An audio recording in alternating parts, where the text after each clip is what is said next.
prestigious Jawaharlal Nehru Award for outstanding. Sir, am I audible, sir? Yeah, you are audible. Yes, sir. Thank you, sir. Sanjit Maiti, sir, has awarded prestigious Jawaharlal Nehru Award for outstanding doctoral thesis research in social sciences for the year of 2014 by Indian Council of Agriculture Research in 2015. And sir has also awarded Gold Medal Award for outstanding PhD thesis work of the academic session 2013 and 12 and 13 in the field of social sciences and management from NDRI. And sir has received the best PhD thesis award 2014 from Indian Association of Hill Farming during National Seminar on Sustaining Hill Agriculture in Changing Climate in December 2015.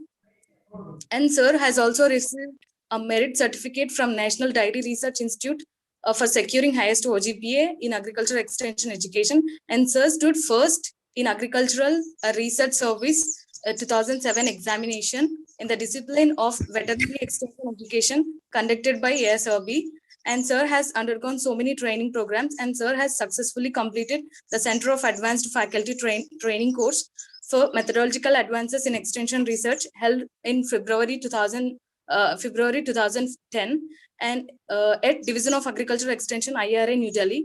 And Sanjit Maiti sir has also made a mark in the field of extension education with his research work and publication. And I request Sanjay Maiti sir to continue this session, sir. Thank you, sir.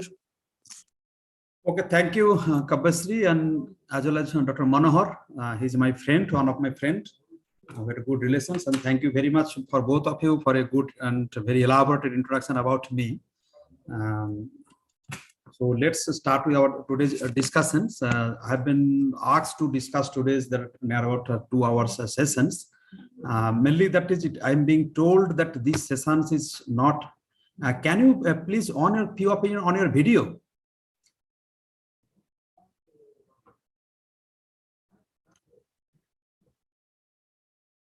Rahul, Bisal, can you on your video? Rahul?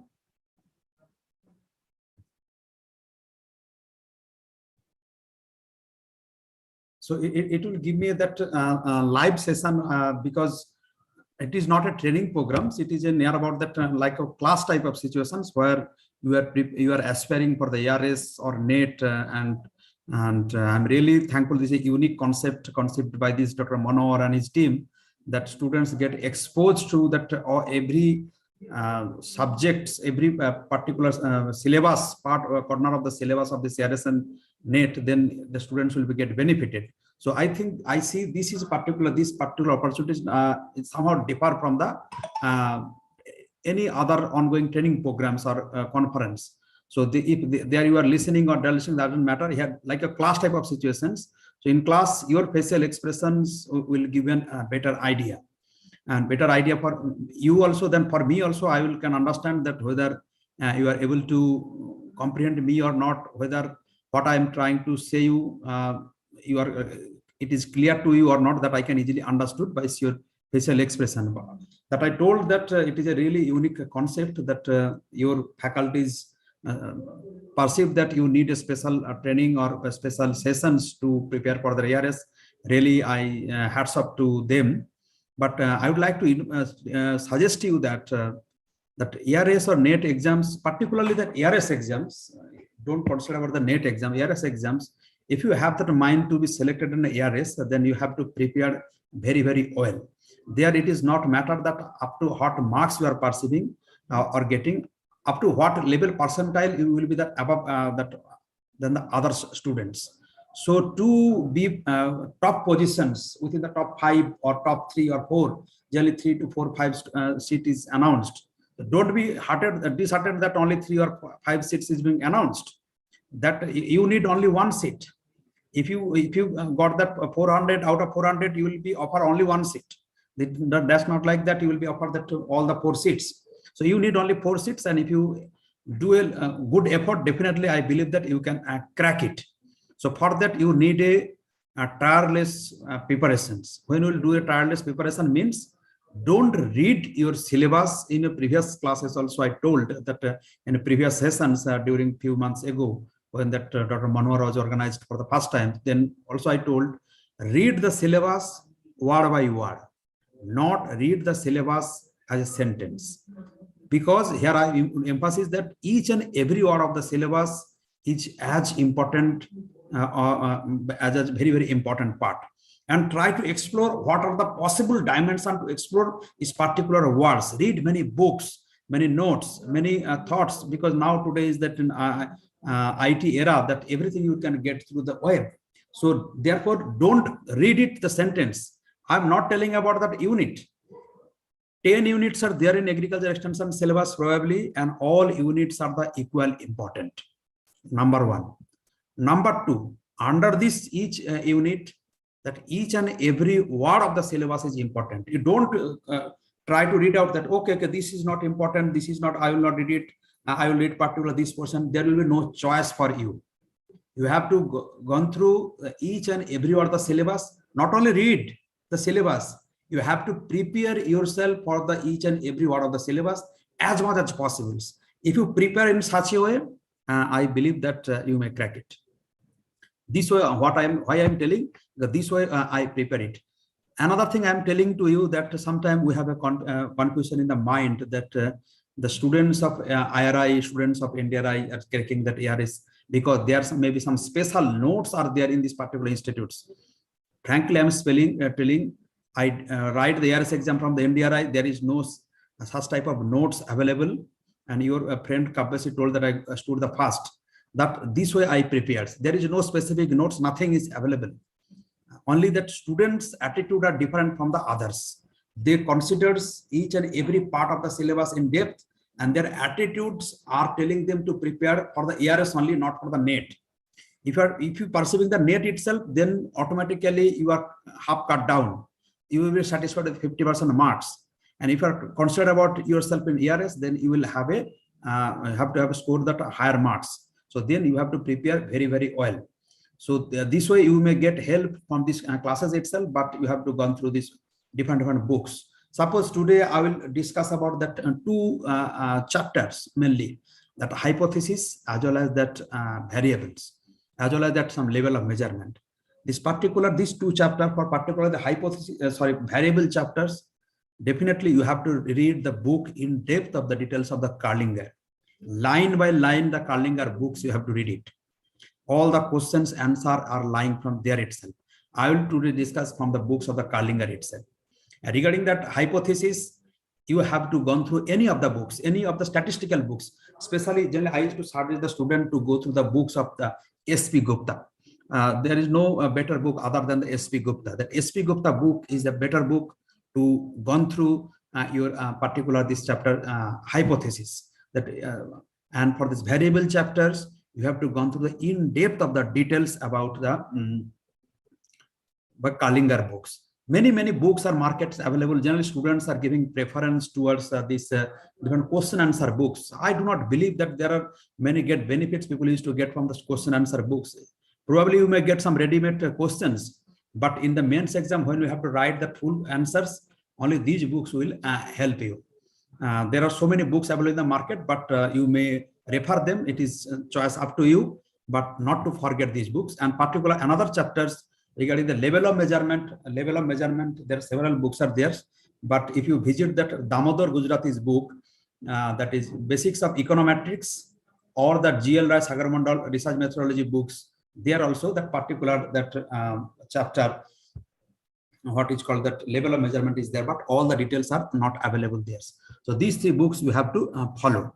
Okay, if you have not followed, definitely will follow. If you follow before that, my suggestions to you, suppose 15th onwards this class has been started, at least whenever the sessions will be there, if you've gone through before that particular sessions, if you read this particular chapter, you have already the timetable with you.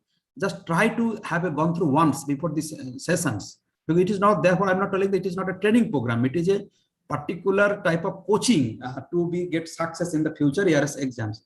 So if you've gone through once this particular chapter, that will help you in preparing or just to follow the particular teachers who is talking about. Then you may raise several important questions and there will be great discussion. So this is the initials or beginnings, or what is called say that introductions to particular these courses. Now let's start with this particular chapter. First, we'll discuss about the variable, and then we'll discuss about the level of measurement and hypothesis. Though I have been assigned near about 2 hours, and I will try to discuss up to 1 hour 30 minutes. I will discuss, and last 15 minutes I kept for this particular 15 minutes to 30 minutes for the discussions.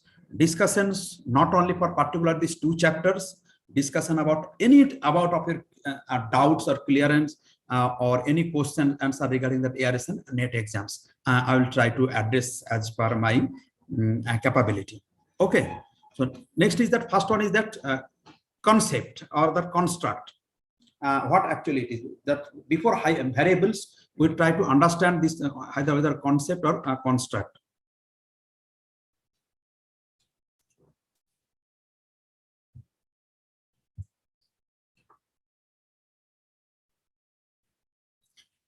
Concept are the labels or terms form in the middle in the minds of the researchers. Just let me hide some panel. It is disturbing me to the slides. Okay. Concept are the labels or terms formed in the minds of the researchers to represent various aspects of the reality. Suppose let's explain this particular 2 lines, the first 2 lines. Suppose I'm working in a climate change. I'm working about the vulnerability, that I have to work on that vulnerability, domain climate change. So that here the concept is that vulnerability. This is a term or label what I would like to say that is in my, it is going on in my mind, that I have to look through into the what is the state of vulnerability among the farming communities, how they are coping it, how they are sensitive, how the adaptive capacity is there. So it is going into my mind. Then generally it is aspect the reality to be examined. That means I have planning to explore my research area or objectives or construct on this particular concept itself, its connections in the mind of a researcher. It is going on in the mind of a researchers. And the term or label used, definitely it will be in the vocabulary of the science. That abruptly you can't think as a concept, that it must be supported by scientific literatures. That means it will be available the vocabulary. That is, at least if I open the climate change vocabulary, climate change science, there I will get the terminology vulnerability. If I can open the terminologies, the adoptions, I will get a meaning. If I want to say the attitude, I will get a meaning. So that means it not be abruptly, it have some scientific relation or orientation must be theirs. Kaplan has categorized, there are concept into 4 categories. There are 4 type of concept will be theirs. They divided this concept into 4 type based on these 2 criteria. One is that degree of directness of the relationship between concept or term and label within the relationship. Another actual aspect of the reality, the associated with the concept or term label, that up to what level it is that physically presence in the physical world, up to what level. So these 2 concepts, they divided into the 4 categories. The category 1, they told that first category of the concept will be the concrete and the directly observable. This directly observable objects, that means through the direct observation or concrete item, we can easily understand. That means it is physically present in the society or the world. Suppose except variable, we may take it that yield of any crops, productivity of the animal, fish productions, everything. What we're talking about, it is a physically presence, it is there. That means it is concrete and directly observable. We can easily see it. So this is the category 1. Where the category 1? It is a concrete and directly observable. Now, what is the category 2? Category 2 is that the concrete or indirectly observable. That means it is presence is there, but it is not directly observable. We have to apply, we have to identify it through the complex inference of operations. Suppose things about that. If I ask you that you are under stress, but can we easily see it that up to what level, though your facial expressions, your eye movement we can easily understood it, but it cannot be easily identified. Suppose if I identify your blood pressures or your pulse, then we can easily understood that yes, you are under stress conditions. That's like the heartbeats. So these are the category 2, the concept of that. That means the first one is the concrete and directly observable. But the second one, it is concrete. Concrete means it is presence, but not directly observable. I have to adopt any something else to identify it. This is the category 2. Now that's what is the category 3? Category 3 is that abstract or indirect observation through configuration of multiple observable entities. See that when we are coming 1, 2, 3, that we are seeing that our concepts are coming from slowly visible to invisible or intangible entities. From visible to intangible entities we are coming. The category 3 is talking about this in abstract. That means it is not physically observable or physically it is not concrete. That means it's not existence physically. Indirect observation, configuration of multiple observables defines a phenomena that does not exist as a concrete entity in the empirical world, but phenomena can be defined by configuration of the others. Suppose think about that women empowerment. Empowerment, generally in extension, we generally used to measure that women empowerment through self-help group. Now tell me that how can we easily measure that women empowerment? Income generation capacity, ownership, decision-making ability, this type of suppose the other thing. Suppose food security. Food security, we calculated that food production, food accessibility, and food availability. These 3 terms. So that means here empowerment is an abstract idea that is not physically can be observable. How we are measuring that indirect observation through configuration of multiple observable entities. Here multiple observable entities, what are they? These are another indicators that personal autonomy, income generating activities, ownership decision making capabilities. These are the multiple configurations. So through this combination of these 4 or 5 variables,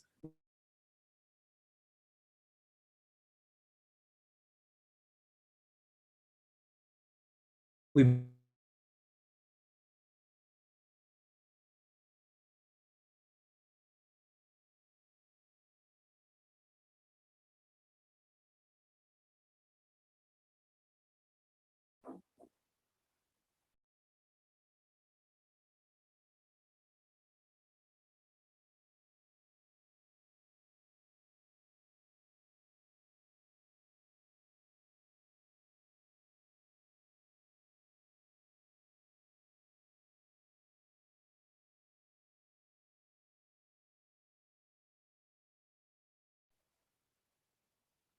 Sir, you are not audible, sir.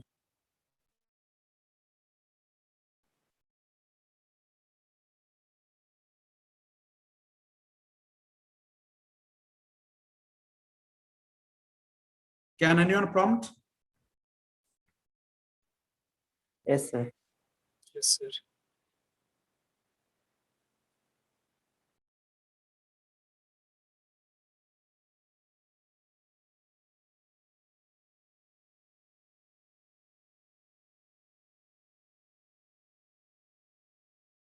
Hello. Yes, sir. Yes, Up to sir. what, which slide or up to what we are discussing last, you listen me clearly? Sir, category 3. Category Category of concept, and categories of 4 concepts I was discussing. Up to which category you listen me clearly? Category 4, sir. Category 4. So that means if you consider this category 1 to category 4, we are seeing that slowly it is come that concrete to that abstract idea. That means it is an intangible. It is coming.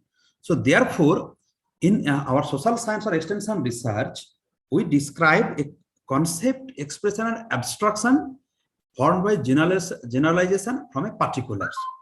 That means it is an abstract idea. That is which is formed by generalization from particular. Suppose like that, if we are talking about that age, education, income, weight, these are that we are not going to the particular. We are not talking about that older people, younger people, that higher educated person, lower educated person, high income group, low income group. So we are not considering about this. We are just taking a concept only, that is an age, education, income, this way. Now that what is the next is that after coming to the concept, the construct. Construct is itself is a concept, but it has an added meaning. The special meaning is there. That means simply construct is equal to concept plus meaning. That is specific meaning will be there. Suppose then if we talk about that that higher income group, that is means we are considering income plus at the same time we are putting in criteria that higher group of people. Just hold a minute.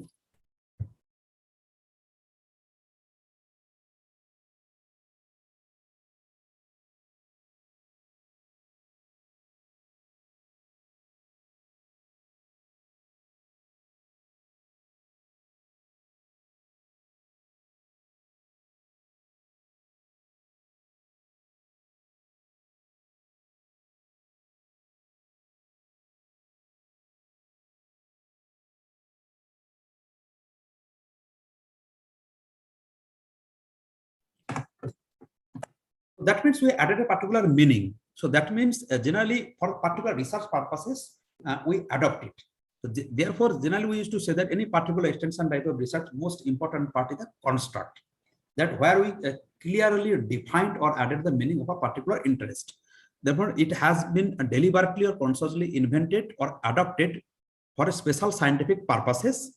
This construct and construct are intangible entities. Keep remember this thing. Construct are intangible entities are not directly observable. Researcher used indicator as a way for measuring or classifying most of this particular of this construct. And these intangible entities or indicators, what we use for the, to define this particular object is called as a variable. So therefore, the variables are created by developing construct into a measurable form. That means how variable is coming. First concept, it is generalized idea, an abstract general idea. When we added specific meaning, then it is form a construct. Then when we come into a measurable format, because construct are the intangible and not directly observable entities, when we make it as a developing into considered measurable form, then it is coming considered as a variable. Now it is clear that how we came to the concept from concept, construct, as well as the variable. Now next is that now the variable to whom will say. See in this in this particular slide, I wrote that there are 6 definitions. All are almost equal. Sometimes it is written in different way. Why I kept it? Because it will help you, at least if you read these things, or if you remember these things, or if you listen this particular 6 sentence particular day, that it definitely it will click in your mind during the exam day. So you will not do any mistakes. What is the first definition? The variables are those attributes of objects, events, or things, and being which can vary and measure. That means it's a particular properties of a particular subject or sample. It may be objects, event, things which are vary. Varied means it will be different value for different populations. Suppose how many you are at present? You are the 25 participants in these theirs. If I see that these 25 participants as our independent sample, suppose I took a particular your consideration. Suppose your height. Suppose your height one variable. So there I will see that everybody will have the different height. Somebody will be 150 centimeters, somebody will be 155, somebody will be 145, somebody will be 165, somebody will be 180, somebody will be 130. So everybody will have that independent or different values will be theirs. I can easily measure. So keep remember previous slide that the variable, one of the major important properties is that it can be measured. If it is not measurable, that it is not the variable. That means it will be considered either concept or construct. When the variable must have the capability, that it has to be the measurable. If anything, as a construct we are considering, but if it is not measurable, that cannot be considered as a variables. So that means your height can be easily measurable, or that is varied across the different population sample. That doesn't mean that suppose if you have that 150, suppose 25 yes, respondent is there. So that means how we can easily understand that we have a different values. Suppose you may think that Binod and Nagesh may have the equal height.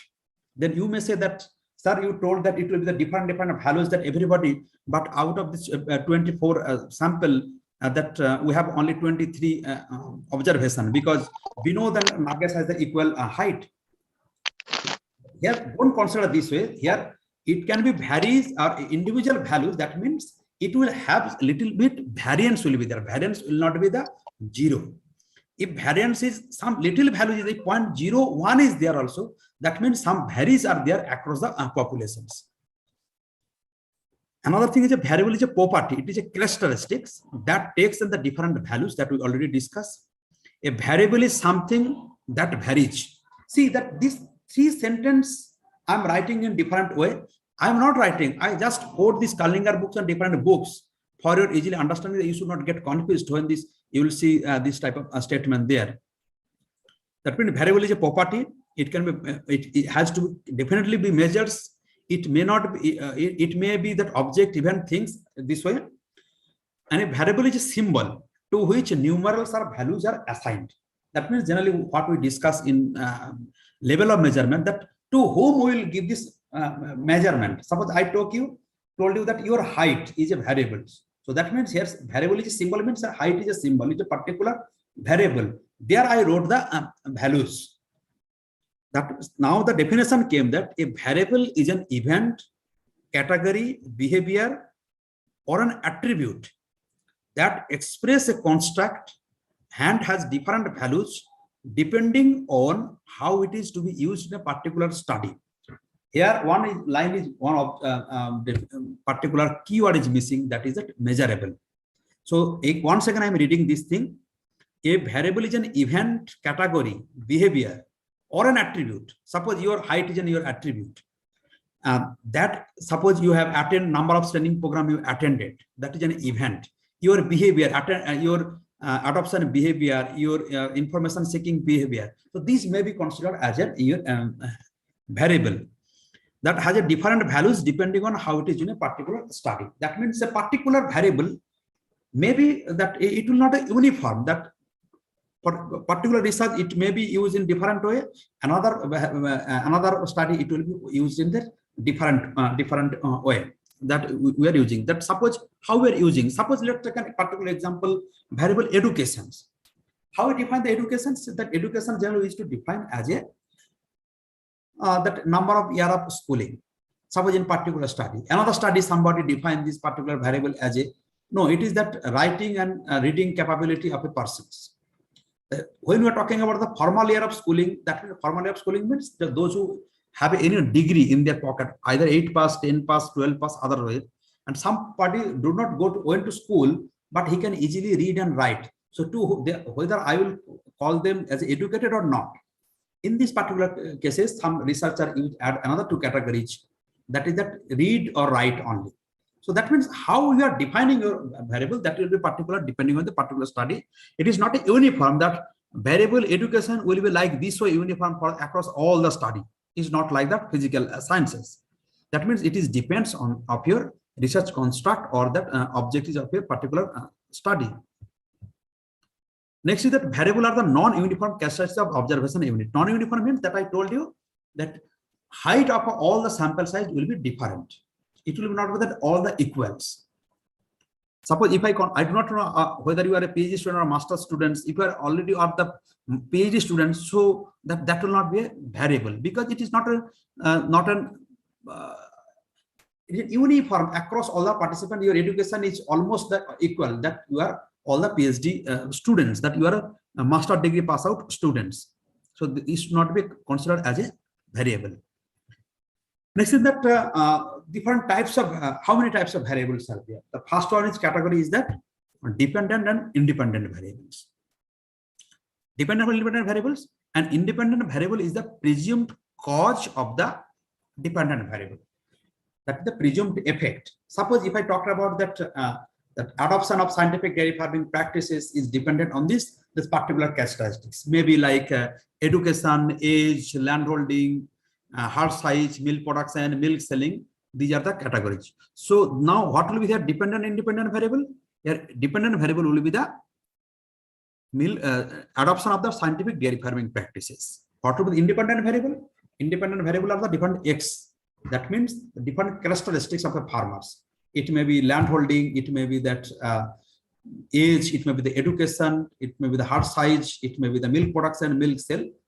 Generally, we used to write it as a regression formula, y is equal to a plus b1 x1 plus b2 x2 according to b1 xn, or sometimes we are writing that adoption is a function of the different independent variable x1 to xn. Sometimes independent variable is also known as that antecedent, and dependent variable name is that consequence variable. Antecedent means the previous one, consequence means the afterwards. Another way, in many books it is written that dependent variable, of course the variable is the predicted to. However, the independent variable is talking about the predicted from. That to which we are predicted and from where we are predicting is the predicted from the different characteristics like that age, education, land holding, herd size, and this way. Now, next one is that active variable and the attribute variable. What is the active variable? In an experiment, the independent variable is manipulated by the experimenter or researchers. Then sometimes independent variable is called that experimental variable.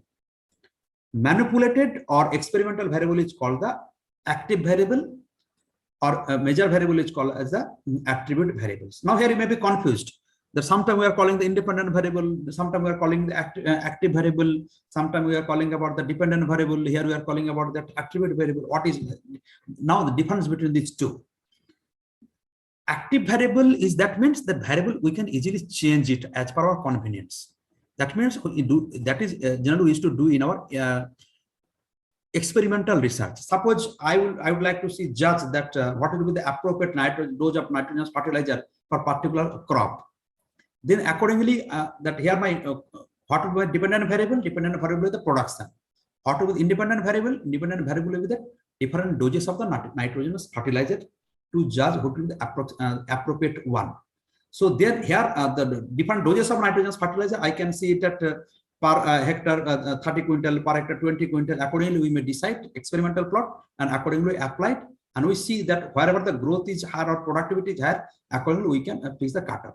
That means here we have a chance to manipulate, or manipulate means not the changing. The different degrees of the independent variable we can create as per our choice, research purposes, that generally used to do in an experimental research. But here in this independent variables, generally we used to do in case of our ex post facto research design, that it is not in our hand. Suppose what we took the example, adoption of scientific dairy farming practices based on the several characteristics. What characteristics we took it? Age, education, we took that land holding, herd size, milk production. This is not in our hand. It is already, we had the farmer, it is had. We can change it easily. So that means what is already in ex post facto type of research, then we used to use this terminology dependent variables. Or in case of experimental research, we use this active attribute variable in experimental research conditions. What we can generally manipulate these independent variables. Therefore, if in exam the question is to come ask you that manipulated variable is called as a independent variable or active variable, then you have to tell about it is an active variable. I hope that concept is clear to you, the difference between these two terminologies, independent variable as well as that active variable or dependent attribute variable. Next is that a continuous and a categorical variable. Continuous variable can be measured in any value in the certain range. Continuous variable can be measured in any value within the certain range. For example, age. Your general people's age may be different between 0 to 100, or somebody may have that one. That any that your age may be that 18 years 5 months, 25 years 3 months. Accordingly, we can, that means any finite values we can easily measure. But in case of categorical value, it is a distinct and nominal value. Distinct means that we used to say that higher educated to lower educated, one. No education, 0. Accordingly, we put it the distinct values we put it. When will come, it will be better clear that when we'll discuss about the level of measurement. That means that categorical, the particular distinct values will be there. That higher attitude, that extremely having higher attitude, that is a 5. Strongly agree 5, strongly disagree 0. According to we used to fixed it. That means particular category, there is no meaning of these things. But in continuous variables, we can have a pinpoint particular values of this particular variable. That means it is generally a quantified variables. Another variables, generally people used to talk about the predictor variables and predicted variable. Predictor variable, nothing but that active variable or independent variables, and to whom we are predicting. Predicted means that like that synonymous to the dependent variable as well as that attribute variable. The same way we are talking about the stimulus variable and the response variable. Stimulus variable, which is to stimulate the different doses of nitrogen to the crop growth. Stimulus, that means just synonymous to independent and active variable, and response variable, it is just like that attribute as well as the dependent variable. Another type of variable is there, intervening variable and extraneous variable. Intervening variable means this type of variable exists and cannot be observed and presumed to occur to explain the relationship between the dependent and independent variable. That cannot be easily available, but it may have different influence on the outcome of the external dependent variables. This is called the intervening variable. Suppose think about it, that is the self-help group. You are starting that two self-help group, male and female self-help group, but you see that female self-help group are highly successful in comparison to the male self-help group. Why? Because that people, ladies or women counterpart of the family members are satisfied with the small things. Their psychological setups are linking with the particular situations, but male are not satisfied with the small things. They need always that a bigger one or higher ones. They will not be satisfied to deposit or to save 100 rupees of money every day. They need they always thinking about that 1,000 rupees and other sort. So these are the variables, the intervening variables. So suppose particular motivations. The different motivations will help you to get an extra outcome of this particular dependent variables. Suppose the same farmer you are giving the training program. Somebody you find that highly attentive, somebody are not attentive at all. Somebody is highly motivated, so therefore they are listening to particular training programs. So therefore outcome impact of training program will come this way. Another one is the extraneous variable. Extraneous variable means the notorious variable. Generally that has to be avoided in our research study. That independent variables which are not directly related to the purpose of the study may affect the dependent variables. Therefore, the extraneous variable to be controlled or the minimized. Otherwise, it will generally you used to see you suppose you are studying that adoption of a particular scientific dairy farming practices or any practices. You assume some independent variable will be there. When you run the regression analysis, you find that only capital R square or coefficient of determination used to came near about 65% or 70%. There you used to write it. The remaining 30% are unexplained. Why it is unexplained? Because you hypothesize this group of independent variable can explain our dependent variables. Later during analysis, you are satisfied with the 60% explanation. Why? Because some variables you can't control. Your suppose things about that you are adoption studying out there. If you are not taking the sample across the populations, suppose higher landholding people, that large landholders may have that better level of adoption in comparison with the landless peoples. So from there, that means you have to categorize the sample. You have to start with this particular land, because due to land holding, the risk bearing abilities are the different abilities. So these extraneous variables are very dangerous in our any type of research. So therefore, we have to adopt several mechanisms to minimize this extraneous effect. Generally, that we used to say called about that the extraneous, the confounding effect of this extraneous variable is called the confounding effect. What is the confounding effect? Confounding effect refers to that state in experimental situations where two or more variables have changed concurrently, so that the resulting change in the dependent variables measures cannot be attributed to a single variable. You adopted several variables for independent variables, but you see your dependent variables capital R square is coming too low. That means here some variables are creating some nuisance, that creating a problem in your outcome of this results. What purpose we adopted? We adopted this 5 particular steps. Either you do the randomization, your sampling selection of the sample, when you do the selection of the randomization, so then several extraneous effect will be minimized, because you know that there are the principles of experimental research designs are the max min control the extraneous variables. And now the eliminations. If you see that any type of variable is creating nuisance, that you have to eliminate it. Now you will ask me, sir, how I can understand this particular variable as creating the nuisance? Generally, we used to do, probably you have the terminology that multicollinearity effect. Multicollinearity effect means that is it's creating a nuisance.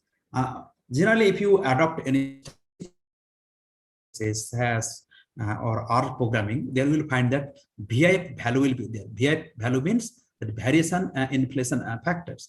The variation inflation you can easily identify it by the calculating the values which particular independent variable is creating the problems.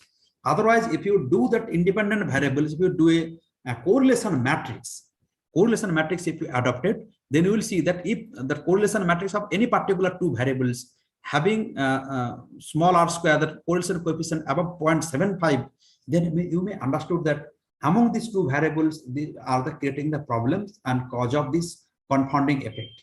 So then accordingly, you may delete these two variables, or you may delete that one variables. You see that which one is the most important, or if you see that both the variables are too important for this particular research, then you club together two variables and create a new variables.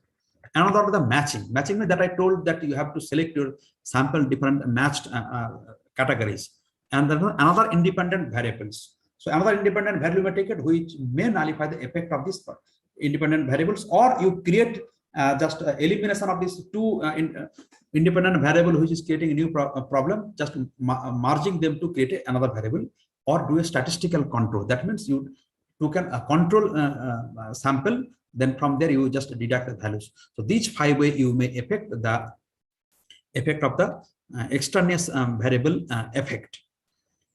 Next one is that now how a variable can be measured. How a variable can be measured. Generally, variable can be measured in the 2 ways.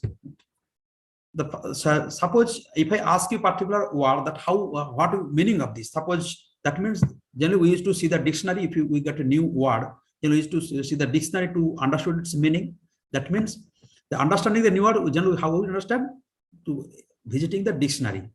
Another one is that just to define this particular word by the other words. Then actually this means is by this, according to we used to describe it. So therefore, there are 2 types of definitions that we used to have in variable. One is the constitutive definition, another is operational definition. Constitutive definition means define a construct or variables with the other construct. Generally, what a dictionary used to do. A dictionary, it is clearly written, the particular described with a particular combination of 2 to 3 words. It is generally. Another one is that operational definition. Operational definition means by specifying the activities or operation necessary to measure it. That I told you at the beginning that for particular research purposes, how we conceptualize this particular variable for our research purposes, we used to define it. This is called the operational definition. First one, the constitutive definition is generally the dictionary meaning. It defines a construct with the other words, and operational definition means what will be its operation or activities in particular research setting. That is the operational definition. Suppose take an example variable education. What is the constitutive definition? The education is a behavioral changing process. It is definition. And what is operational definition of particular research purposes? How we used to define? Then if you define that, education can be made operational as the number of year of formal schooling. If you open any thesis, hope you are a PhD students, all the PhD students, and if you open any thesis, there you will see every particular methodology chapters, variable and their measurement chapter will be theirs, and their tables or a description will be theirs. They generally we used to measurement means we used to write the operational definition of a particular each and every variable. That means what will be role or activities of this particular variable in my particular research objectives. So there it is clearly written. This is called the operational definitions. I would like to inform you that during my ERS exams, we appear in ERS 2007. This is one of the first questions. It was there that they have given that 5 variables, and they asked write that operational definition as a constitutive definition of each one of the variables. It was the 10 marks was theirs. two easy question was there. And if you have not a clear-cut idea that what about the constitutive definition is and what the operational definition is, then it will be very difficult for you to click in the mind during the exam times. Once again, the constitutive definition means the dictionary meaning. That is like I took an example of the education. Operational definition means it is how we are using in our research project. Next, we come to the criteria for selecting a variable. That how we select a variable is a particular research study. Generally, we used to that first and foremost thing is that objective of the study. We used to find it, or the hypothesis, how hypothesis we formulated for particular research. Based on this, we used to identify this variable. And next one is that it should be that mutually exclusive, not overlapping. That means suppose in a particular study, if you have 15 or 20 or 10 variables, it will all will be have the distinct one, that it should not overlap with each one. For example, I am looking that many people, students are using that two variables like family education status. Another one is that education. How they define the education? Education is the formal year of schooling or education level of the respondent. Another way, how they define that family education status, there they used to define that mean year of formal schooling of all the family members. They used to say that family member has the role in the decision-making abilities. So therefore, it is try to understand what is that their role in particular decision. So see that then when we are considering the family education status, there once again we calculated the mean year of formal schooling of the particular respondent, and education variable also we are calculating the same thing. So you should not do like this that both together. It should be always that mutually exclusive. It should not be overlapped by together. That means it should be clear-cut meanings will be the particular independent, each independent group. It should be distinct one. There should be no interchanging meanings will be there. Next one is that level of understanding of the researchers. Suppose as a researcher, as a professional researcher, we have level of understanding generally higher than the students. A master students, a PhD students, their level of understanding is totally different. So accordingly, you have to understand it. And then next one is that measurable by the available techniques or suitable techniques to be created. Beginning, I told you the characteristics of a variable that it must be the measurable one. If that particular variable, if you do not have any measurement techniques are there, then it should not be considered as a variable. Or you may think that I will consider this variable, I will develop a measurement technique by developing scale or index other way. But if you are not, this available technique is not there, that should not be considered. Suppose, think about that, you are thinking that farmers are always in stress, and let's study their mental health status of the farmers during the climate change aspect. So how, suppose you are considering it variable that mental health status. So how will you measure this mental health status? If it is, there is no measurement techniques are available, then you should not consider this particular construct to be considered as a variables. You may think that I may develop this particular techniques. That is different way. That means or therefore I tell you that it's not available or suitable techniques to be created. So you have to be very careful. And then another most important is that limited in number, so that to avoid confusions. That means in a particular study, there is no limit that how many will be there. So that it will be 15, 20, 30, other, it is not, there is no thumb rule about this way, but it should be some minimum numbers, always the optimum number, not the too much, not the too low. It should be always optimum number based on their objectives and construct or title or research problem of your thesis or research work. Suppose if it is too short number, then you may some many aspects will be that unexplored.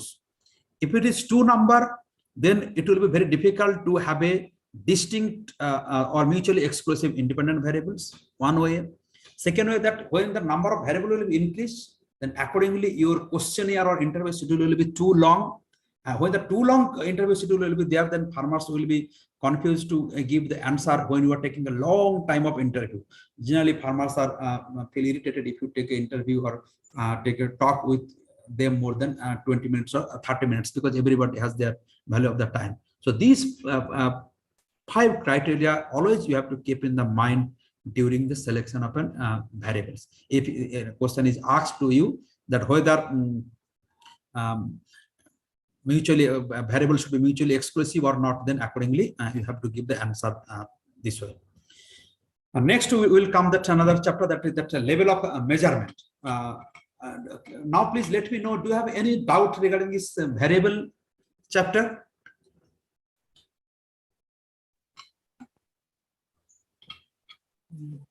Please let me know if any doubt regarding this variable chapter, then otherwise we will proceed to the next chapter, the level of measurement. Hello? Yes, sir. Yes, Vishal?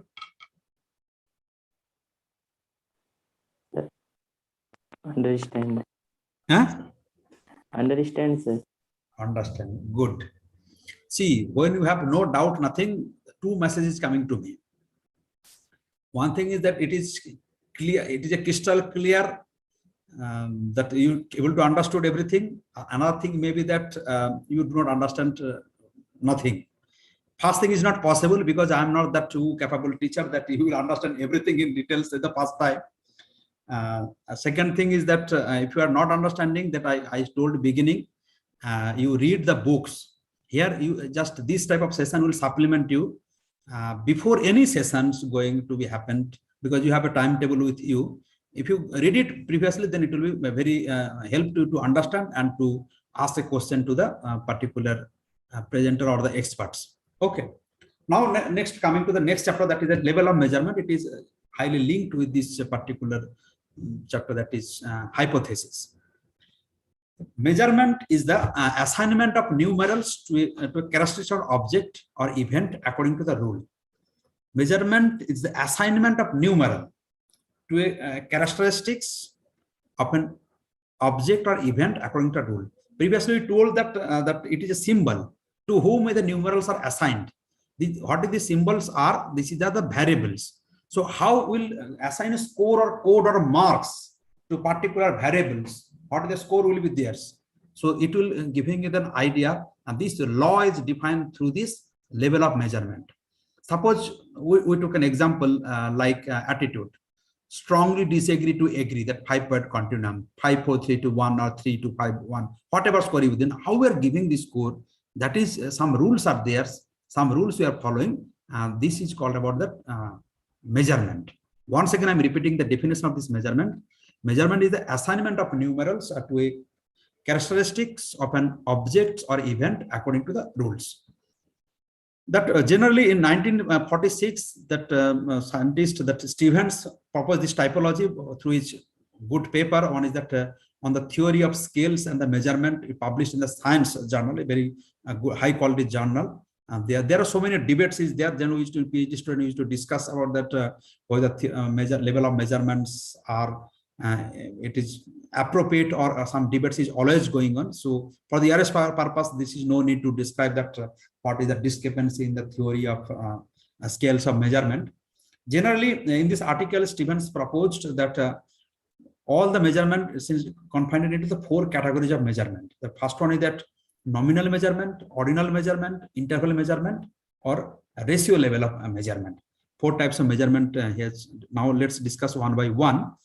That now why do that consider about the level of measurement. Many times I told the many students, those who are highly aspirant of the quantitative research in extension science, I used to say you must understood the level of measurement in depth or in details. If you understood the level of measurement in very good way, then your half work has been done. Then you will be easily it will be easy for you to understand when and where and how each and every statistical test will be applicable. So it is the basic thing, the quantitative research in extension level of measurement, very, very important, because that will guide you that which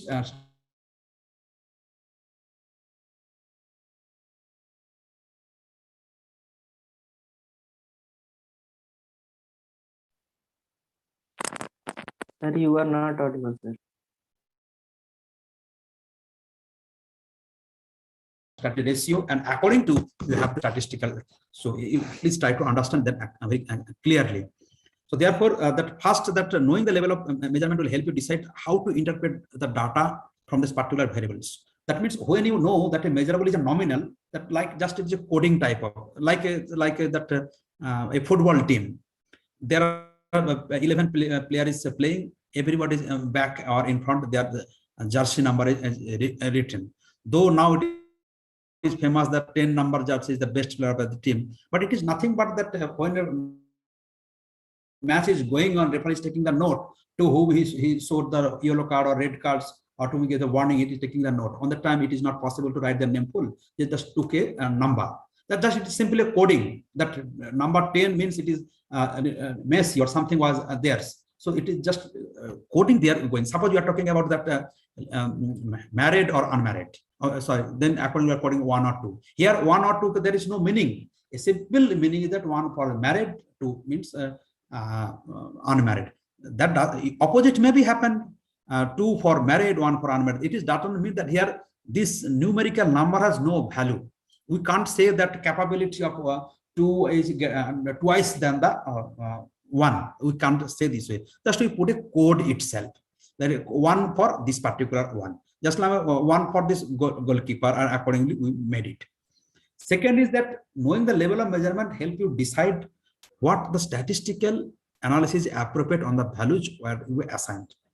That what I told you, that how which statistical tells a particular variable will be there. Suppose in a particular study you have a 15 variables, and then you have to sorting out that which variable is which type of measurement is there. Accordingly, you have to test select the variables are theirs. Before going to that level of measurement, most important part is that postulate of measurement. Many times, many exams, this question has been asked, that postulate of measurement. Postulate means the assumption of that level of measurement. Generally, there are 9 or 10 type of postulates are there. The first postulate is that either A is equal to B or A not is equal to B. Both together cannot be together at a time. That means number are identical or they are different. At a time, so the both identical and different should not be theirs. It should be only once. Second postulates are that if A is equal to B, then definitely B is equal to A. That means relation of equality is symmetrical. The relation of equality is symmetrical. If A is equal to B, then definitely B is equal to A will be theirs. It should not be. That means if I am your friend, that generally means that you are also my friend. It is not like that love story of a girlfriend or a boyfriend. Sometimes I love you. That means you love me. Sometimes it does not happen. But in here it is assumed that it should be always that A is equal to B and B is equal to A. Or next third postulate is that if A is equal to B and B is equal to C, then definitely A is equal to will be the C. The things equal to the same things are equal to one another. It is talking about. So these first 3 postulates are talking about that identities. These are the identical postulates. These are identical postulates. These first 3 postulates is talking about the identity. Next 5 postulates, next 2 postulates have with the establishment of the order. That is the 4 and 5. Order means if A is equal A greater than B, then definitely B will be lesser than the A. That means relation is symmetrical. And then if A is equal to greater than B and B greater than equal to C, then definitely A greater than C will be there. This postulate is known about that transitive statement. Just to remember this particular postulate, that which one statement. Suppose they are given that 4 options and ask that which one is a transitive statement. Then you have to consider that you have to put tick on this particular A greater than B, B greater than C, and A greater than the C. This is a transitive statement. These are 2 talking about that. And the order. Order means we are taking that which one is higher or greater or lesser, inferior, superior. We are talking about these things. Last 4, that is 6 to 9 postulates is talking about that additivity postulates. Here it is tell that if A is equal to P and B greater than 0, then definitely A plus B will be different than the P. That means here it is telling that the possibility of summation, it is also implies that the fact that addition of 0 leaves a number invariant. Here 0 का कोई values नहीं है. Definitely it will be there. If it is that A plus B, then definitely B plus A will be the equal. That the order in which the things are added makes no difference in the results. Don't consider it, think about the physical science. If you add that, generally we used to do that when the soil titration, we are adding that some sulfuric acid, mercuric acid, something we are adding it. Can we do that? We are talking about, sir, you told that 1 plus A plus B is equal to B plus A, then we add whatever the letter, that doesn't matter. There it is not possible. In our extension methodology, it is there. If A is equal to B, that means B is equal to A. Now that if A is equal to P and B is equal to Q, then definitely A plus B is equal to will be the P plus Q. That means identical object may substitute one another in addition. This is the meaning of this. And last postulate is that A plus B in the bracket and plus C is equal to A plus within the bracket B plus C. That means the order of combination or association makes no difference in addition. There is no meaning in the additional difference. So this way. So once again, I'm telling these 9 postulates are there. First 3 postulates are talking about with the identical postulates. Next 2 are talking about that establishment order postulates, and last 4 is talking about that additivity postulates. I see many times these they're talking about that postulates of measurement, and many times both that objective question as well as the subjective question. Many times I have seen it. This type of question they have been asked. Next, now come to the details about that 4 level of measurement. The first one, the nominal level of measurement. Nominal level of measurement is generally used to consider that lowest order level of measurement, lowest level of measurement. Generally, it will be the mutually exclusive and exhaustive. That suppose that when the jersey number, do you think that similar jersey number of the same team will be there to one jersey number, 2 10 number jersey number? It should not be theirs. It will be mutually exclusive. That means you have to assign particular number to particular variables or that different units. Suppose variable is that marital status. There I used to give the number that married means 1, unmarried means 2. That next time you cannot mix it. That always you have to give this way. It is a classificatory measurement. Classificatory measurement, that what we discuss about that, that is categorical variable. You remember this categorical variable we discussed there? It is just like about the categorical variable. That means just to simple putting the number, 2 means unmarried, 1 means married. Or that suppose we are categorizing that class and caste. We are putting some Hindu, Muslim, Christian, or other Jain, we are putting the number. That here number 1, 2, 3, 4, 5, that doesn't mean that some Jain is that superior 5 times to the others. Just we are putting the classifications. Just 1 minute, please.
Sorry for the interruption. What I was talking that in categorical variable is talking about. So therefore, it is a categorical measurement or the classificatory measurement, and it is considered that most elementary or lower order of measurement.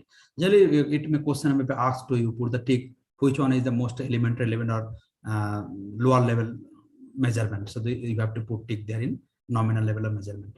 The next category of measurement is the ordinal measurement. Ordinal measurement are the mutually exclusive plus ordered. If you think about that postulate of measurement, in the postulate of measurement, the first three, the identical measurement is talking about the nominal level of measurement. First three talking about that nominal level of measurement. Next one is that order. Order postulate is talking about that ordinal level of measurement. That is mutually exclusive and order, either greater than, less than, equal to. That means I'm talking about that strongly agree to strongly disagree. We are putting it. That doesn't mean those who have suppose I'm putting the score strongly disagree 1 and strongly agree it is 5. That means the person who have that strongly disagree and then person who have the strongly agree have the 5 times of attitude than the strongly disagree. That this way we can't conclude like this way. So, but we are simply telling that his or her attitude is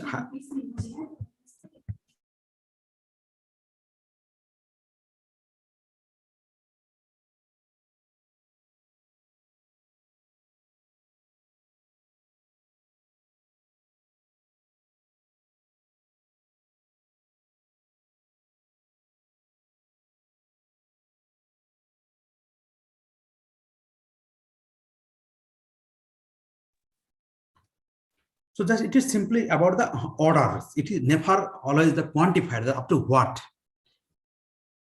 Majority of our variables or indicators, variables in our extension research are this type of ordinal type of variables are theirs. Data generated through Leica type of scaling is an example of that ordinal data. Why I particularly line this third point in this ordinal variable? Many times it has been asked in the questions that data generated through Leica type of scaling is all about which type of level of measurement is ordinal. And also sometimes you ask that majority of our variables are in the ordinal level of measurement. Another thing you just simply, I'm trying to explain you that whenever that we are getting that higher level of measurements, it already have the characteristics of the previous level of measurement. Once again, I'm repeating this sentence. When you are considering that particular level of measurement characteristics, it always carries the properties of the previous level of measurement. For example, we are talking about the ordinal level of measurement here. That means here we talk about this particular characteristics that it is mutually exclusive and ordered, but it have also the characteristics of the nominal level of measurement. Then particular variable will be the mutually exclusive and exhaustive, and then we are adding it is that order OA. Next level of measurement is that interval level of measurement. Interval level of measurement assume to have that equal distance between the scales, equal distance. That means here that 0 will be that arbitrary 0. There is no exclusive. This means it is not a pure or 0. It is an arbitrary 0. Suppose things about it. That generally we used to talk about that mean sea level is 0. It is really height is 0. It is not like that one. At the mean sea level it is 0. But sometimes it's negative, sometimes positive. That Himalayas height is 8,848 meters. So this way, that means we are putting an arbitrary fixed point. Suppose generally we used to discussing about the sustainable livelihood security. There we consider all the data into 0 to 1. So here 0 means his or life not at all sustainable.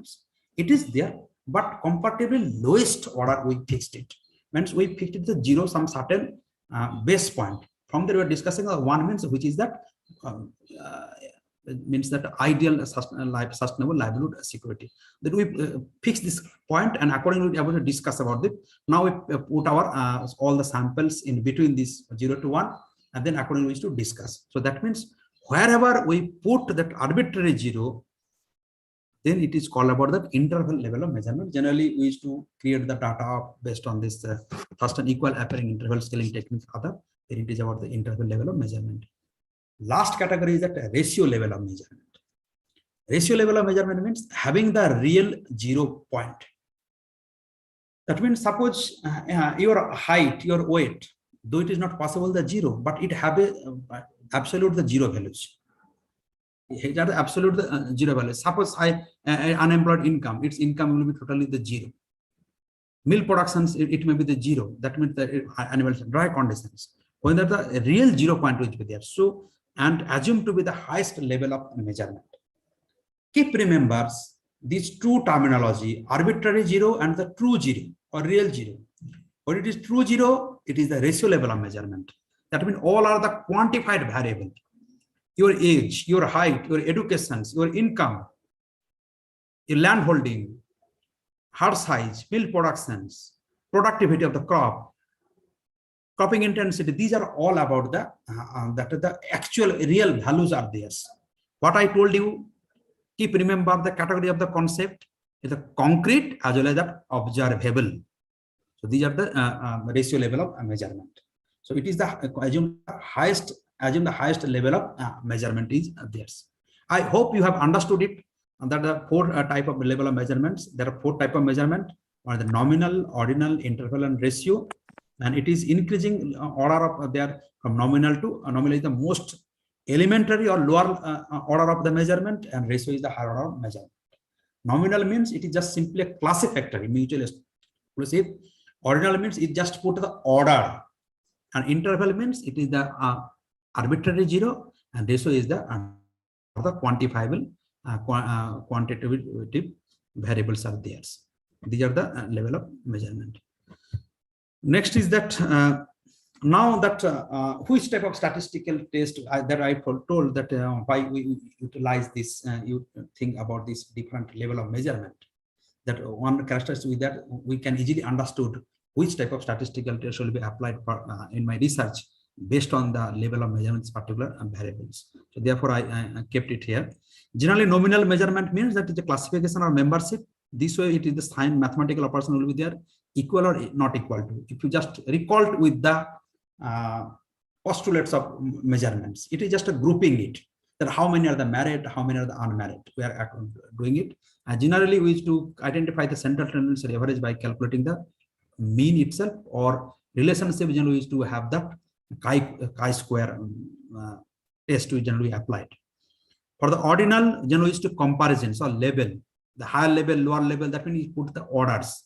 Generally, mathematical operators generally used it, either it is less than or greater than. Generally used to sorting it out, how from higher level to the lower level or lower level to the higher level. Generally, we used to apply that central tendency by the median categories. We put it in the line and put the median value as a median.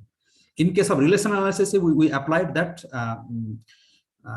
Pearson correlation coefficient we used to apply it. Interval level of measurement, it is the difference or affinity difference, the equal difference will be there. Then we used to that we can apply that plus and minus, we can add it, these mathematical operators. And yardstick, that means that level of measurement, that is that generally thermometers or other way we used to put it. Generally we used to that apply that arithmetic mean and standard deviation for the central tendency, and different statistical tests are applied for this high level of statistical tests. The ratio level of measurement, here we can apply it, the multiplication or division, we can easily do it here. All we can do it here, but in others way, suppose in interval level of measurement, we cannot apply this multiplication or divisions. But in the ratio level of measurement, that I told that whenever we go to that lower order to higher order level of measurement, the characteristics of previous or properties of the previous level of measurements are adding to this. Generally, any type of statistical test can be applied to this particular type of level of measurement. Just remember when we told about that criteria for selecting these variables, there I intentionally missed one point, that is always try to fix or try to select the variable as much as possible towards the higher level of measurement. When higher level of measurement of variable you will select, then automatically that option before you regarding that application of different statistical tools will be open for you. Then you can apply several statistical tools which will help you to better interpretation or better conclusion of your data set. Okay, now is it clear? The different level of measurement? Yes, sir. Yes, sir. So now I will come to that last parts of our today's discussion about the hypothesis. Another important conjecture, important aspect of a research that constructs a hypothesis. Here also, like that variables, many different definitions are collected from different purposes and put it here for you help you to understand this type of definition, because you should not get confused by seeing the example of different type of definition they have been asked to you to attempt any questions. Hypothesis is simply a logical supposition or a reasonable guess and educated conjectures. That means from we as a guess, the educational guess generally used to say it. That if we are saying that suppose we are saying that sky is dark and we think that, oh, rainfall maybe happened. So that means how we understood it.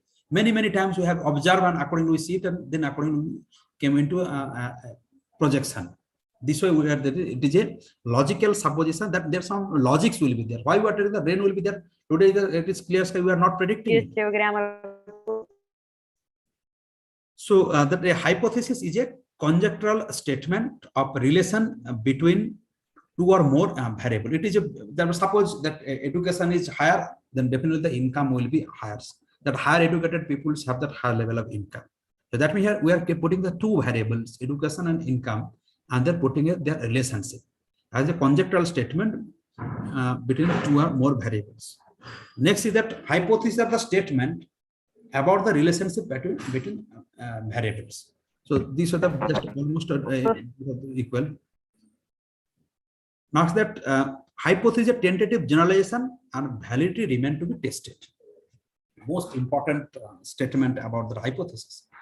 Whatever we are getting a conjecture or educational guess, whatever may be, this is a hypothesis, but it has to be remain tested.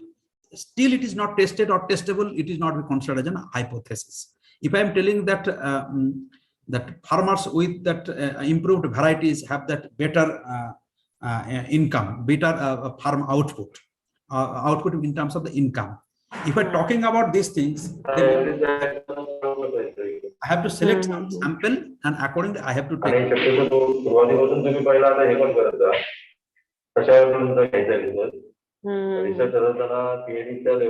Hello, Ms. Fatih, can you please mute your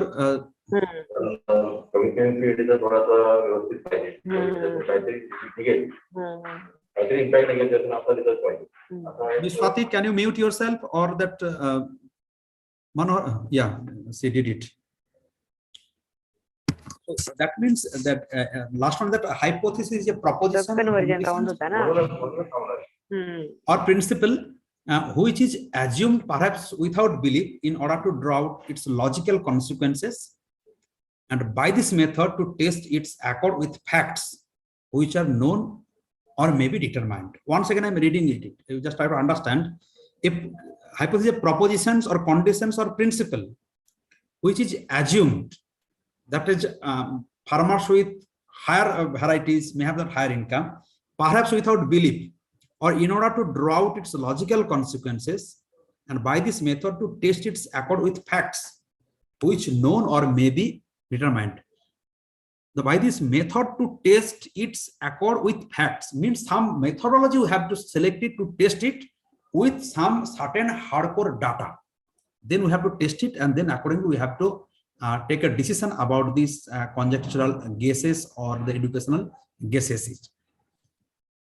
There are two types of hypotheses are there. Generally, people used to talk about. The first one is the null hypothesis, hypothesis of the no differentiations. That means when we say that, if I used to say that the height of these 24 participants are equal, that means I'm talking about there is no difference is there. So then when suppose if I divided that within 30 people participant of today's discussion, suppose 15 are the men and 15 are the girl students are there, then I say that there is no differences between the heights among these girl students or boy students. So that means there is no differences at all.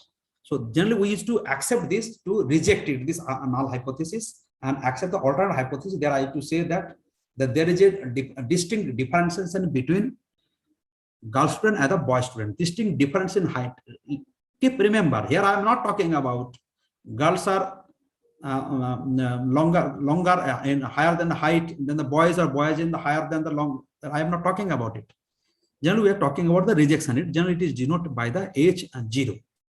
Another hypothesis is talking about that alternate hypothesis. Alternate hypothesis, sometimes it is called about that research hypothesis. Many times question has been asked, research hypothesis is alternate hypothesis, learned hypothesis, both and none of the above. Definitely you have to put the tick on the alternate hypothesis. Alternate hypothesis are the declarative, it is a declarative statement. I'm declaring here that the boys' heights are higher than the girls' height. So when I'm putting a direction, that a declarative statement, here I'm putting a declarative statement about phenomena, which the researcher believes to be true and employs the empirical research to prove it. That means from several studies, we found it that generally height of the boys are the higher. Then accordingly, we take a decision here. Particularly, your group may not be. According to any research type of, it may happen also. So it is a declarative statement, and we have to prove it through empirical data or analysis. We have to prove it. Generally it is called about that H1. Generally, here in null hypothesis, it's called about H0, and alternate hypothesis is called about that H1. Next is that again, when there are several classifications among between these alternate hypotheses. First one is that alternate hypothesis, that attribute or descriptive research hypothesis. Yeah, that means it is states about something or phenomena exists that can be measured and distinguished from another similar things or phenomena. Generally, it is a univariate hypothesis which measure only one behavior or variable, that is suppose a scale to measure the farmer's attitude towards natural farming. Then we used to talk about that whether farmer attitude will be higher or lower, and or that suppose farmers of that northwestern regions will have higher attitude than the other parts of the country. Because generally how we would take this hypothesis, because hypothesis you cannot say as such abruptly. Hypothesis, when we will fix it, it will be supported with the, because previous research reviews will guide you to select your hypothesis. So generally northeastern regions are the mainly that organic farming or natural, or the therefore they are adopting it. So accordingly we adopted it. The attribute or descriptive research hypothesis. Another one is that associative research hypothesis. Associative hypothesis means the relationship exists between two variables. A specific magnitude of changes in one kind of behavior helps to extend change in the another, the different kind of behaviors. So for examples, I'm talking about that a student's aptitude score in a given test will predict his or her choice in the careers. Generally, we used to see the students, those who have that inclination towards biological science, they generally used to have the medical stream. Those who have mathematical have a good score, they used to go to the engineering stream. So generally, accordingly, so this way we used to analysis. And if suppose if we assume some scores, their previous grade cards of different exams 10 to 12, and according to see their biological marks, and then those who admitted in either medical college or engineering college, then we can easily identify it. This is called that association of the research, that when we are putting out association between the two variables. Another one, that the causal or explanatory research variables. That means when I'm talking about that, the increase in the income with the adoption of the latest or climate resilient varieties. That means here you talk about the increase. That means here stated difference in amount or kind of one variables in comparison to the other variables. Generally, you will understand. Just hold a minute, please. Hello.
Sorry for the interruption. So sometimes it is unavoidable to avoid some things because it is too urgent, because when we are sitting here.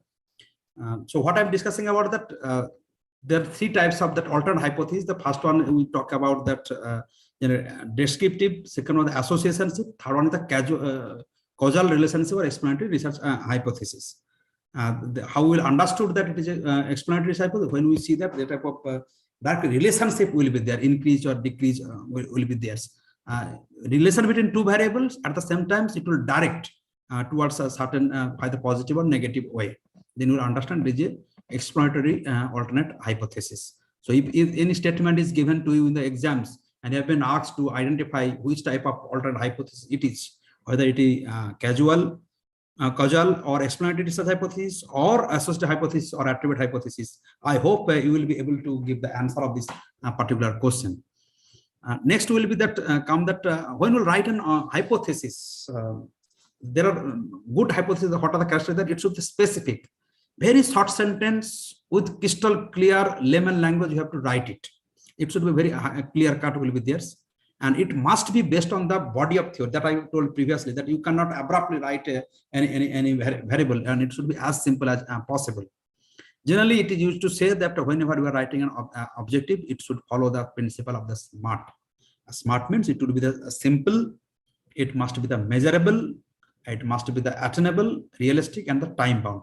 That means as such abrupt, you cannot write anything as an objective or a hypothesis.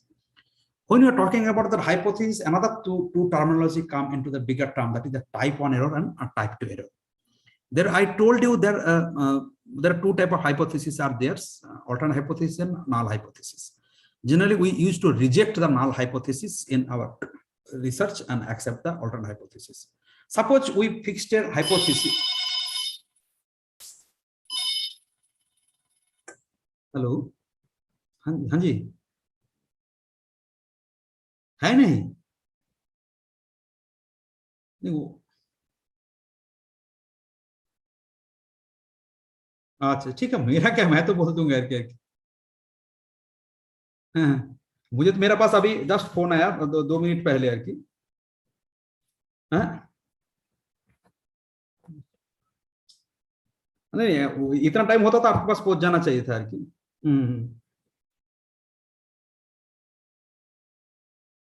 अच्छा ठीक ठीक। So when we are talking about the hypothesis, generally 4 types of decision may arise. Either hypothesis is correct and accordingly we may accept it. Hypothesis is not correct, we have to reject it. Or hypothesis is correct but we reject itself, and hypothesis is not correct, we accept it. Generally, there are 4 types of situation may arise. Then we, according to, we have 2 decisions, that is the type 1 error and type 2 error. Type 1 error means when our null hypothesis is correct and we accept it, that is a right decision. Accordingly, when it is not correct and we reject it, it is a correct decision. But when it is true but we reject it, then it is called that null hypothesis, sorry, type 1 error, that is the alpha. That means it is true, but generally we reject it. But when it is the opposite way, that when it is false, or then we accept it, then it is called the type 2 error, that is called the beta, that is power of taste. Once again, I'm repeating this particular because some disturbance are in between for your concentration. Whenever we applied any state statistics in a hypothesis, there are 4 types of decision may be arise situations. One will be the null hypothesis. When it is correct, we accept it. When null hypothesis is not correct, we reject it. And sometimes the null hypothesis is correct, but we reject it. And it's false, also we accept it. So there are 4 types of situation will be there. In this 4 types of decision, 2 are correct and 2 are that deviation of the rules, that is called the error. That 2 decision, that means when it is correct, we accept it is a good decision. When it is false and we reject it, it is also appropriate decision. But when it is true, but we reject it, then we did a wrong. this wrong is calling about this wrong or error is called about the type 1 error. So therefore, once again, I'm repeating many times this question is asked. When the null hypothesis is true, but researcher rejected it, then it is called type 1 error or type 2 error. Definitely, it will be considered as a type 1 error. That is called generally denoted as the alpha. And opposite way, then when it is a null hypothesis is false, but we accept it, it is called that type of error. That is a beta, that is power of a test. I hope that now it is clear that type 1 and type 2 error. Now, sometimes it is question may come that is generally 1-tail test and 2-tail test. Now, when we will take a decision about that, whether my test will be applicable for a 1-tail test or 2-tail test, how will decide it? That means a lot of disturbance.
So when one tail or 2 test will be decided, it is depends on the your direction will be given. Suppose if I talked about that adoption of climate resilient technology improve that higher level of income. That when you are talking that higher level of income, that it will be a right tail test. When you will improve that lower level of income, then it will be the lower level of test. Lower level of will be there. That means when will be the higher value and lower value. But if I say that there will be improvement, there will be no, suppose that I told you that there is a distinct difference will be there between the height of these both girls and boy students. That here I am not talking about that higher and lower. Then just I am talking about that there will be difference level, difference height will be there. It may be higher, it may be lower. Then it will call as a 2-tail test. If I talked about this hypothesis this way, that boy's height will be higher than the girl's height, then it will be 1-tail test. If I talk about that girl's height will be lower than the boy's height, then it will be also 1-tail test. Just it will be the right tail test and left tail test. But if I say that there will be distinct difference between the height of the boys and girls, then it will be the 2-tail test. I hope it is clear. When there will be distinct direction, higher or lower, then it will be 1-tail test. When there is no distinct direction will be there, simply to talk about the differences and will be there, it will be the 2-tail test. This is another important aspect like that which 1-tail or 2 test. Another things you always heard about that the degrees of freedom. What is actually the degrees of freedom? Suppose if I ask you that select any 10 number and add it, that sum it and summation will be this 10 number will be the 100. Can anybody do it? Suppose if I am telling this question, select any 10 number of whose summation will be 100. If you do this exercise by yourself, you will see that you have that freedom to choose the 9th one. If you choose the 9th one, ninth number. After the ninth number, automatically 10th number you have to be selected. Has to be selected automatically. There will be no choice itself. Suppose if your addition of the ninth number is the suppose 99, automatically the 10th number will be the 1. If it is that summation of the 9 number is that 93, then automatically the 10th number will be the 7. So you do not have any choice. So therefore, these are called about the degrees of freedom. Degrees of freedom means degree of freedom refers to the maximum number of the logically independent values, which are values that have freedom to vary in the data sample. That means whatever the 9 number you will choose, you may choose 11 times 9. If the 11 you choose it, then 9 times you choose it. Accordingly, you automatically will be the 99. You may choose the different number, 10, 11, 15, 16. Accordingly, you may choose it. So therefore, generally you see that degrees of freedom, it is written that n minus 1, n is equal to that your sample size, and according to the 1 minus 1, it's talking about the degrees of freedom. So degrees of freedom means up to how many number you can select by your choice. Automatically, the last one will be selected automatically. These are degrees of freedom. It is highly important for the any statistical test. Now, the last part of this test, what are the basic steps? Many types exam, main papers, ARS exam, it is asked that what are the basic steps to be followed in a hypothesis testing. These are the 5 steps you have to follow. First one is that stating the hypothesis. That you have to first step is stating the hypothesis. That means as per your research objective, you have to talking about that hypothesis. Suppose if my today's research topic is that height of this girl student or boy student, just I'm taking hypothetical, then my hypothesis will be there is a distinct difference between the height of this boy student and girl student. Alternative hypothesis, null hypothesis. So what will be the null hypothesis? Null hypothesis, there is no differentiation in the height of the boy student and the girl student. It will be the null hypothesis. According to what will be the alternate hypothesis will be there. Here, when you select the alternate hypothesis, it is a research hypothesis. You have to select based on your that review of literature. So that I can say that boy's height is higher than the girl's height. Now, second part will be that select the level of significance. Second level of significance, the alpha. That means that is the type 1 error. That up to how many level you may allow to do the wrong. That means generally we used to talk about the 5%.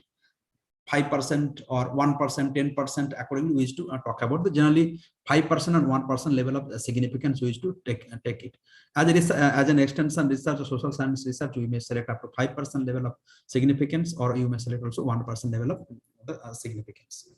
Next one is the test. Selecting the test criterion. Test criterion means which statistical test you have to select. Whether it will be t-test, whether it will be z-test, whether it will be chi-square test, whether it will be f-test, that has to be selected. That selection of the test will depend based on your variables, based on your sample size, based on your the distribution of the data set. If it is the distribution of, if it is normal distributed data, and then if it is a small sample size, and you are comparing the 2 groups of the sample, then definitely it will be the t-test. If it is normal distributed data, large sample size, you have to select the z-test. Then accordingly, if you have to more than 3 groups, you have to select the f-test. Or if you have this non-parametric that not normally distributed, is a distribution-free data, then accordingly you have to select the different non-parametric test. That is a Mann-Whitney test, each test, accordingly you have to select. That means that selecting the test criterion mainly depend on the several criteria like distribution of the data, whether my data is normal distributed or distribution free. Second one is that the number of sample size. If it is large sample, it is a small sample. Generally, 30 is the cutoff point.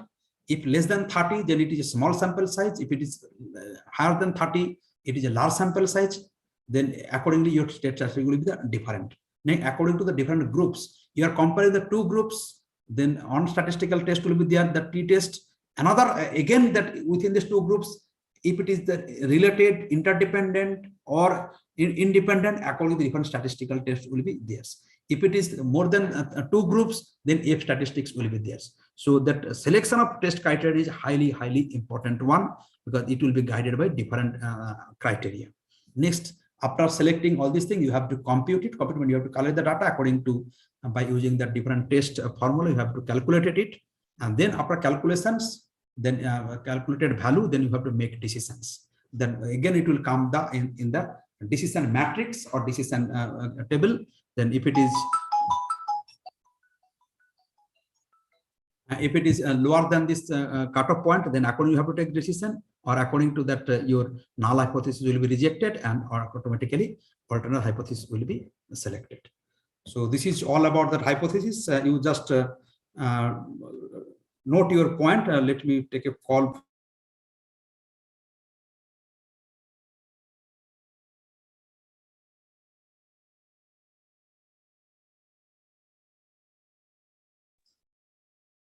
Dear participants, if you have any questions, please ask either by unmuting yourself or through chat box. Sir.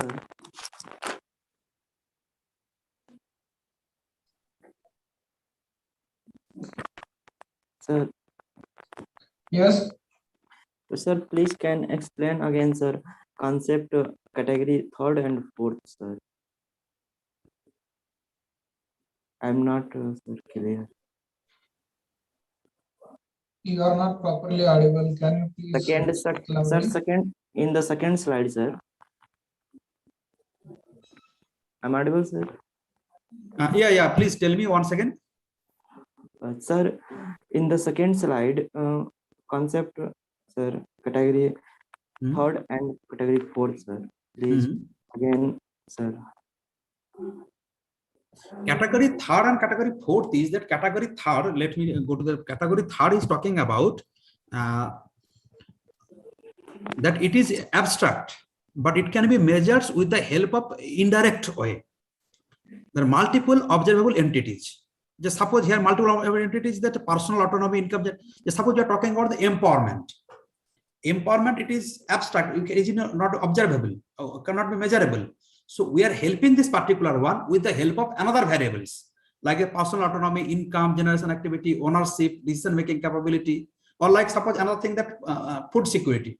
Food security generally used to measure the 3 parameters.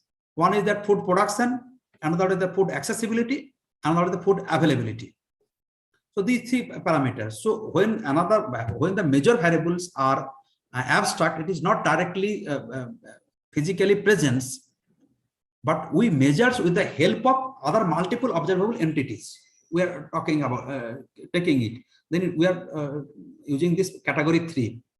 Another category 4. Here it is totally abstract and indirectly observable by the theoretical interpretation. Theoretical interpretation means here we are used to the psychological component entities, that attitude or knowledge, that generally used to measure that knowledge, that higher education people have that higher level of knowledge. That where we are describing with the particular theoretical system when we are measuring this particular abstract concept, then it is we consider that category 4. Means here we are not considering that multiple variables, single variable we are measuring it. Yes, sir. Sir, postulate, sir, you were just telling, sir, identification, order, and third one, sir. Additive. Additive. Thank you, sir. Here, see, it is clearly written in between, below. See, the first 3 postulates do with the identities. First 3, 1, 2, 3. Next, it is that the next 2 postulates have to do with the establishment of order, order postulates 4 and 5. The last 4 do have with the additivity. That is 6, 7, 8, 9 are the additive postulate. Yes, sir. Thank you, sir. Thank you. Anyone?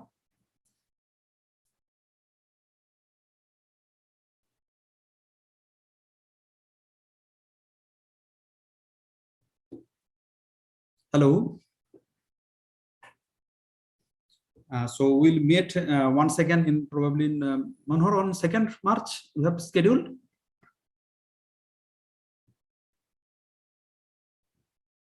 Yes, sir, on 2nd March. Yeah, 2nd March probably will, and I hope that will prepare well for your ERS and NET exams. And my suggestions will be there at least because when you are preparing for the ERS and NET, I hope that books are available with you.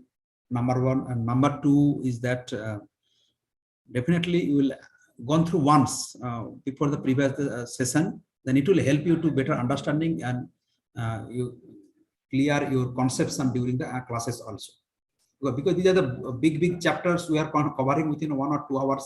Sometimes we are a speed, so therefore it may have some difficulties for you to comprehend it. Okay. Yes, So sir. if you have any doubt, don't mind. You take a notes on the when the next day we'll meet. Again, you may ask me for this any questions or doubt you have in your mind. Okay. Yes, sir.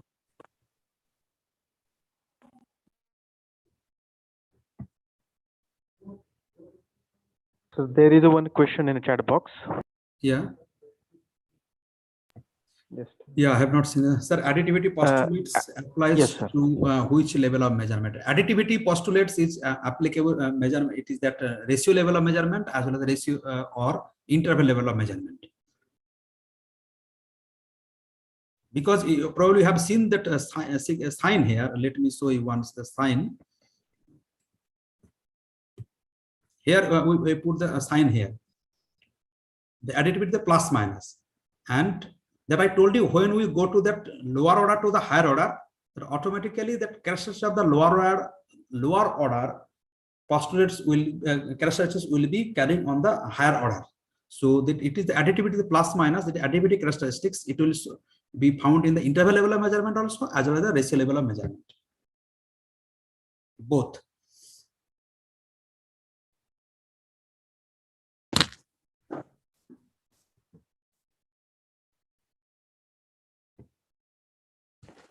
Oh.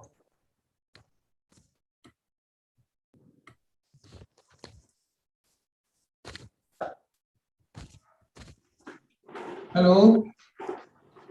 So I am writing here my email ID also. If you have any doubt, you can ask me.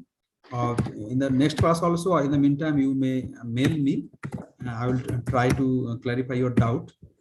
But at least give me some, at least one day to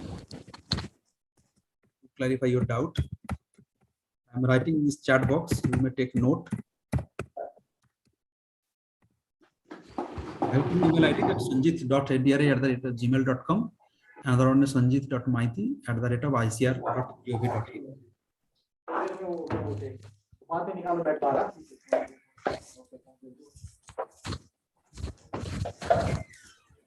Okay, Manohar, thank you very much. Thank you, Dr.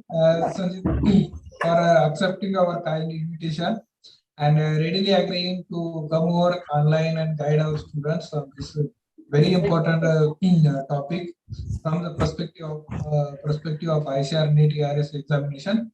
Usually 6-7 questions are asked from, more than that are asked from this topic.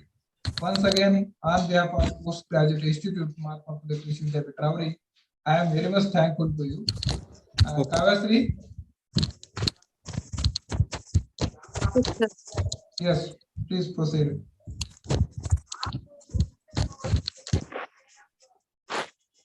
Sir, thank you very much, sir, for accepting our request. And thank you for guiding us, sir. Thank you very much, both you and Manohar also, once again giving the opportunity to students, because I love to teach, and whenever Manohar called, there on the time I accept it, because I am also getting an opportunity to interact with the students of the different universities. Though I used to receive many mail from the different students regarding the clarification, because students